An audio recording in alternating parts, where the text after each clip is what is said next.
Hi everyone, Keyless Entry.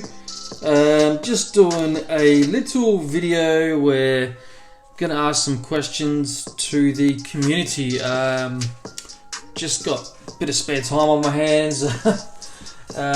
Don't we all at the moment, or maybe it's busy for other people, but anyway, there's a lot going on in this crazy world at the moment. So anyway, I got some spare time. So I've got a whole bunch of projects which I've been putting off for the longest time. So first one was repinning this 234 Lockwood 234. I'll get some focus in there maybe one day. It's not too bad condition. It's not heavily stamped or anything like that. It does have the, I'm not sure what that keyway is. I'll show you the keyway, and then yeah, that's the keyway. So if anyone can help me out with that keyway, this is the key. It's a little bit worn, but it's got an RD. Not sure if that stands for registered in 875 8SC. Back of it's pretty much unreadable. I think I just had the locksmith's name on there. Yeah. So if anyone knows what that key profile is to that keyway, that'll really help me out because I don't know. Yeah, so that's my first little question. So it doesn't work on there, but so I need to repin this. So obviously I need to dismantle it. Now this is not one of the locks you can, like a 334 or 234, you can pick it open, and you need to get rid of these, you need to drill these out, these plugs. So that's the one for the shackle and this one's for the core. And this, on this 234, it's very visible. I haven't touched that at all. This one here, I just couldn't see him at all, and I watched this awesome video last night by Paul Springett where he just wrapped the areas where he thought the the plugs were. So I went and did that, and pretty sure I've located, if I can get focus, located, I don't know if you can see that one on the right, and there's one on the left. It's a little bit hard to see on camera. Maybe that's a little bit better view. So you can see that one on the left now, and the one on the right. So I know where to drill now. So I've got, after watching that video, it gave me the confidence to go ahead and drill this out and take the plugs out, but I don't have one of those easy out tools or the screw remover, bolt remover that Paul used in the video, so I'll need to get one of them from my local Mitre 5, because it's actually a Mitre 10, but because we live in such a small town, we just call it a Mitre 5. So this will be sort of an ongoing project. I will sort of be updating it and everything like that. So core will be changed, it will be staying the same. Just need to repin it so it works to this key, which is a 1, 2, 3, 4, 5, 6 pinner, which is awesome.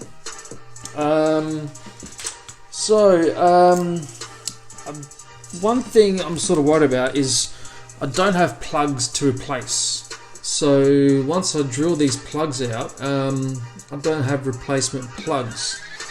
I do have some 3mm brass or copper, brass rod.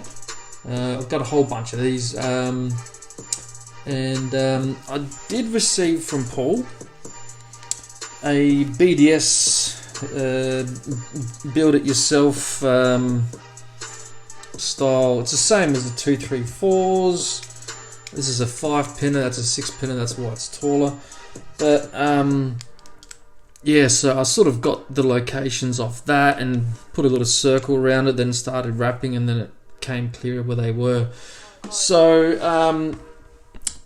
there are in the package, in the set rather, there are plugs. So this is for the core, maybe. And then you got some more down here, and that's for these side ones down here, which do look larger diameter. So if I take this in there, that fits in, that's pretty loose in there.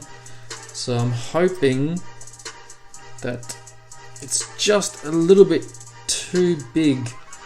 So maybe if I cut it down and maybe put a bit of a taper on it, and try to bash it in there, then give it a linish. Well, to this one, but I'm using this one as an example. That will do the job. If not, yeah, I'll need some advice. So this is a bit of a help video. Please help. So, but when I look at these, when I look at this one here, I'm not going to take out the packet, but this plug here, now it's caught in a spring, and it's not going to come out. There it is.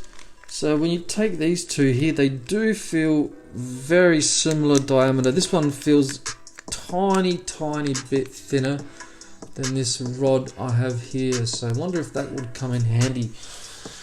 Okay, so, and there's another one here. So one is for the core, one is for the shackle, and the pins in both. So yeah, that's the shackle, this is the core one, I guess. So yeah, I do need some help on, I don't really want to use these, because they are for this. So I'm asking the community where I can get these from, these plugs, the replacement plugs for this. And also if there are replacement shackles available. I'd be tempted to take this one, but yeah, it's more for this lock here, and then if I put that on there, it's just gonna look silly, isn't it? Anyway, so I need a bit of help with that. And this is the hammer I used. It's quite a scary moment. It was even scarier watching Paul bash the hell out of the padlock, which was freshly linished, and I was just freaking out, going, "What are you doing?" But then towards the video, he showed that it he linished it back clean, and it looked a lot worse than it actually was. Okay, next bit of question and help that I need. So I have this key here. This is a BPA, so binary plus A key, and hopefully that'll come through one day. So yeah, BPA, a binary plus A. This is a 5-pin key, and it operates this padlock here. This is the one that says made for Master Locksmiths Association. This is one of my favourite 234s. And looks like it's got the older style shackle where it's not chromed. There's sort of that one there.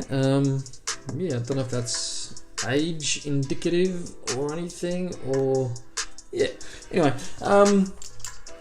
so yeah, that works fine in there. No, not a problem. I did receive a few locks from Dr. Lock, and one of them was a oval. It's a 570 oval. And it came with the same core, and the core can be pinned up for 6, but only got a 5-pin key, and it is missing the what makes it the binary plus A. It's missing the spring and the pin. So the spring, I believe, would be seated in there, the coil, which will come up through here and hold the side pin in. So when you are picking it up, I got all this info from Funky Monkey. You need to pick that little pin there that sits right next to pin 3 on the stack there. So yeah, if anyone knows if these are still available, or I could probably fashion a dodgy spring and put it in there, but I don't really trust myself in doing that because I don't know too much about it. Yeah, so yeah, I've just pinned this up, as you can see. So it does work in there. I'll just show you. I'll just reassemble this quickly. or try to. It's got very tight tolerances, I found. So I did try to put some pins in there, and you got to be absolutely spot on. If it's sticking out by like 0.1 of a mil, it will just not rotate. The plug will not rotate in the housing. So at the moment it works beautifully, but I would like to get it to the binary plus sort of format where it has that side pin and the spring. Alrighty, so next, and Paul, if you are watching, you sent me this 120/40 little challenge lock, but you said you forgot to put the core pin inside of it. So as you can see, the core will come out. It does come out by itself. Hold on, well, not maybe now. I'm not sure why it's not coming out now. But yeah, if I pull on it, it will come out. So I don't want to pull the core out because I tried to do it first and it almost popped out totally. So I'm not trying to tempt fate here or anything, but yeah, as you can see there, the core starts to come out, and hopefully I can get it back in. There we go. So I was wondering, is that the mark there for the core retaining pin? So I can drill it out and put some new ones in. If not, please let me know. I know this is I'll try to take the key out carefully. If I can. Sometimes the key won't come out if it's not in the closed position. Alright, now I can't get the key out. Okay, so anyway, I'm not sure how long the key reaches in. I'm not sure if that's the 5th pin or if the plug for the retainer pin is higher. Yeah, Paul, if you are watching, or if anyone else knows, it's one of these guys here, just with the jacket off. I believe Paul's put some security pins in here to make it a bit of a fun pick. Anyway, that'll be it from me, guys. Yes, if you have any advice or anything like that, please leave it in the comments. I'd really appreciate it. As I said, I've got a bit of time on my hands now, so I can do my projects and do my first 234 repin or total disassemble. I haven't seen inside of these myself personally. I've seen photos and other people do it. It'd be very interesting to do it myself. I haven't had the confidence to do it, but after watching Paul's video last night, I mean, he just makes things look easy, doesn't he? Anyway, guys, that's it from me. Please like and subscribe, and I'll see you guys on the next one. Take care.